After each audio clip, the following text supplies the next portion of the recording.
Hello and welcome back to Film Frenzy. This is a part 2, so if you haven't watched the first part, go and watch that right now. Have you watched it? We'll wait. You done it? Good. They're done? Yeah? Good. So we were challenged to make a film noir using the words medicine and mourning. Yes, we were, and this is what we made. This is Morning Sorrows.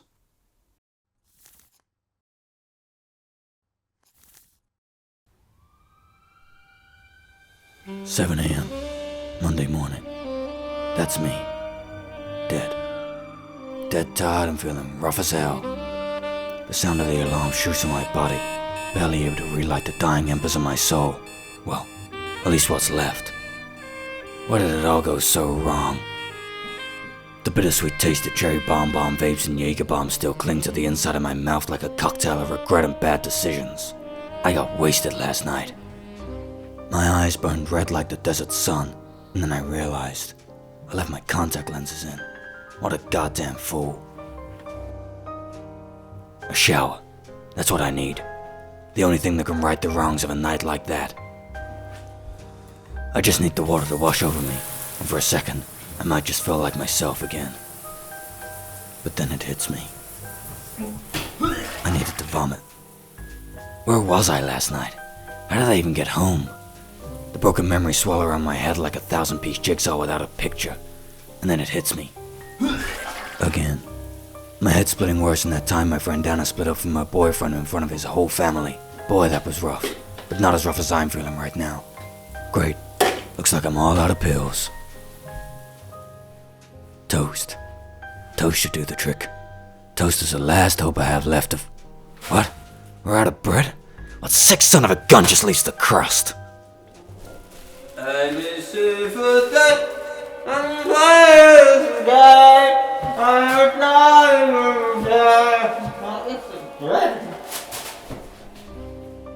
Oh yeah, it was me. What a sorry sack of dog doo-doo I am. Maybe just some caffeine will do. What? No milk either? God damn. Because I like it. It's maybe just done milk. It's got my milk, so it's so good. So good. Not even enough for a goddamn cup of tea. What a day. This morning's just gone from like a 3 to like a 2 at best. And the prospect of going to work only drags it down further. Not sure I can pull another sickie. Dead grandma? Already used that. Car troubles? Don't have a car. A lot of excuses. Oh, I know.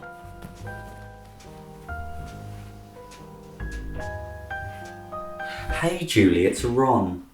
Yeah, I don't think I'm going to be able to make it in today. Got a bit of an iffy stomach. Yeah, I think it was those clams I had.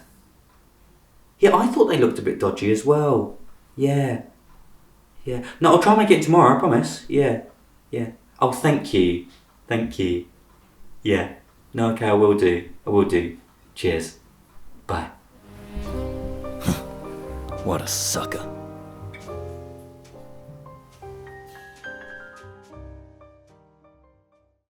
So there we have it. Morning Sorrows. What did you think? What did you think? Yes. Yes was the official review from Jack. Brilliant. I think we did okay on this one. I think this is probably one of the ones where we most nailed the genre, I guess. So. I think we did a pretty good I think job we of did that. an alright job of that.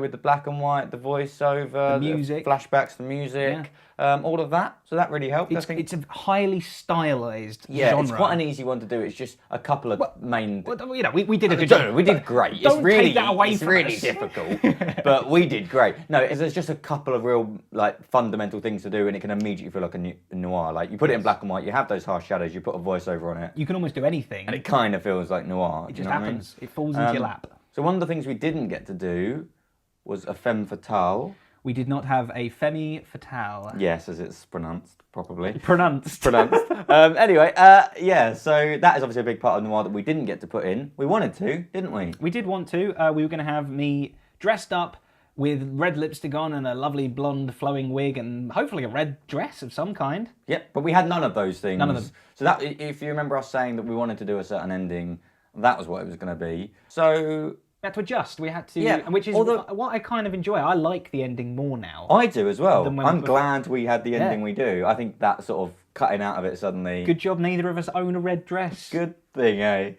So I think one of the reasons it worked a bit better in nailing the style is the way we focused on trying to do the humour in it. Like, obviously, we like to make comedy stuff, and so we're always focusing on trying to make things funny and sort of a degree of funniness. Amusing. Yeah, and I think like something like the fantasy one where we went wrong is we focused too much on trying to create a funny story and sort of forgot about trying to really nail the style. Yeah. Whereas in this one, I think most of our humour came from parodying The style a lot itself. of the style itself, I agree, yeah. which I think is a much sort of better way to approach it. Like having a very sort of noir style voiceover, but talking about sort of things that don't fit that voiceover is where we got some humour from. Yeah. And obviously then cutting out of that style really harshly and stuff. Again, because the style itself is so, like, it's so ingrained, any kind of slight deviation on that is funny. Yeah, because, exactly. Because we all know what it's supposed to sound like, so you do it in a slightly high-pitched voice, or you change the words you're saying. There's many different avenues to go to make it kind of humorous. Fundamental point was now the genre and then add sort of humour in afterwards. As I think in the past we've got a bit sidetracked with trying to make something funny and forgetting about the genre. So I took a bit of a different role in this one to normal. Usually I'm up in front of the camera and you're the one behind the camera most of the is time. true. Jack's the one that does all the camera stuff for the most part, really. He doesn't know what he's doing. I don't know what I'm doing. I don't know what I'm doing right now, mostly. So I know what I'm doing more than you. It's not that I know Yes. what I'm doing. but yes. So it was quite fun to be behind the camera Yeah, purely did you for a enjoy it? change. I did enjoy Preferred it. not having to act and just sort of... There was more pressure in getting all the focusing right and all that kind of usual stuff, but less pressure in having to perform and act. Because this is definitely different for me because, you know, we wouldn't consider ourselves actors by any stretch of the imagination. We act by sort of necessity more than, you know, desire to. But we've become used to the sort of style of acting we do, the sort of sarcastic dialogue and that kind of stuff. Whereas this acting was very different for me. It's kind of like all just facial expressions and all just like long looking off and just sort of... I found that acting really difficult to do compared to just delivering lines. Like, You were trying to deliver the lines in your own head. exactly. And, to try and like imagine what the voiceover is and try, obviously overact my facial expression, be like, like it was intentionally overacted. But I just really struggled with that side of acting, like having to play it all physically as opposed to just being able to say what I wanted to say. So that was interesting. I think you did a great job. Thanks, mate. So we already mentioned about music being an important part of setting the tone of a genre, but the more and more I do these film frenzies, the more I realise how ingrained so much of what we associate with genres is with the music. Yeah. Like, obviously music plays a massive role in films, and I've always known that, but it's normally the one turning point in the edit where we suddenly go, now it feels like it's getting there, is the moment we put the music in. Just chuck music on it and bam, Like, it's almost halfway there. anything we filmed to that sort of slow jazz music would have felt like a film noir. Like, we were even just sitting there listening to it like, oh, I feel like I'm in the smoky streets of New York already. Like, it is weird how suddenly it can shift into that, which is kind of annoying seeing as that's the one bit we don't ever do of the film. True, we frenzies. never make them, we just get it from someone else. Yeah, always just steal that bit. So the one bit that actually makes it good is never our bit, which is probably about right.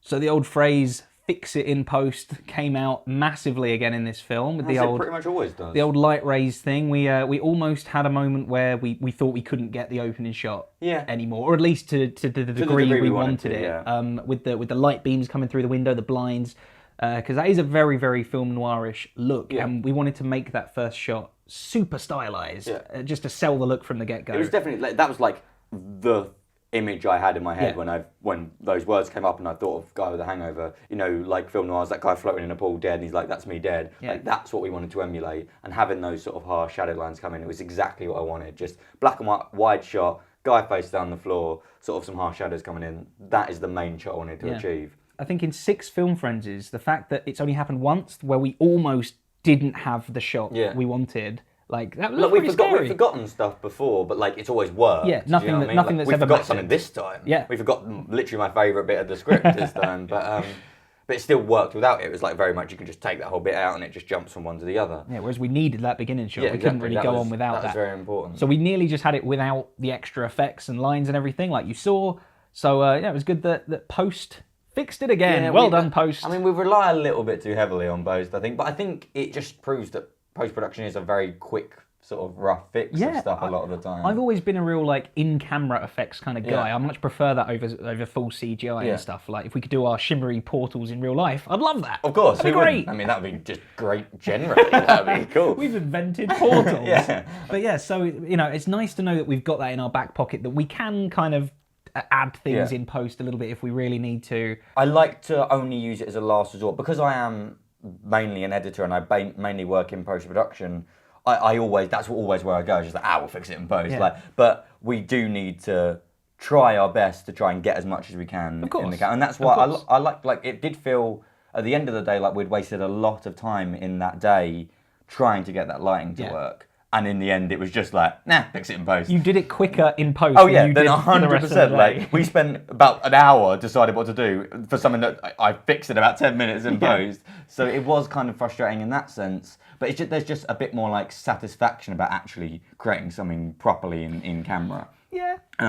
So I like that we tried to achieve it first and didn't just go, well, that's difficult to do, let's just do it in post and jump straight to that. Like, I think it's good that we at least tried to do it. Annoying, obviously, that it didn't work, but it came up looking right in the end. It's nice to have a backup option. Yeah. And I think all that decision making actually made this maybe the longest one to film, which was really weird because I know I pretty much say that every time.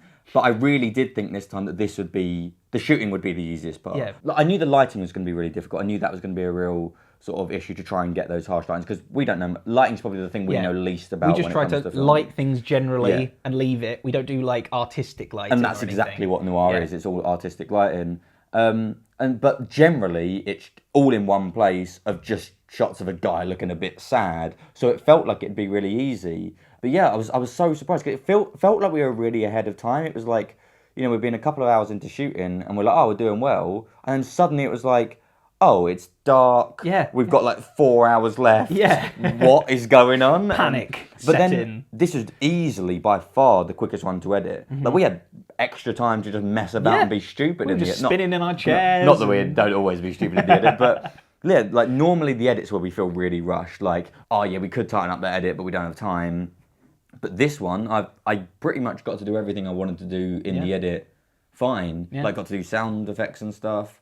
It's normally always the edit where we want more, but this time we definitely wanted more time in the shooting. 100%. Which I was very surprised about. Yeah, well, you know, different films, different problems. That's the beauty of Film Frenzy. Yep, but there we go. That was our Film Frenzy. We hope you enjoyed it. Let us know if you did. Yep, and as always, thank you for liking, commenting, and subscribing. And a massive thank you to our wonderful patrons as well. You guys absolutely rule. But until next time, goodbye. See ya.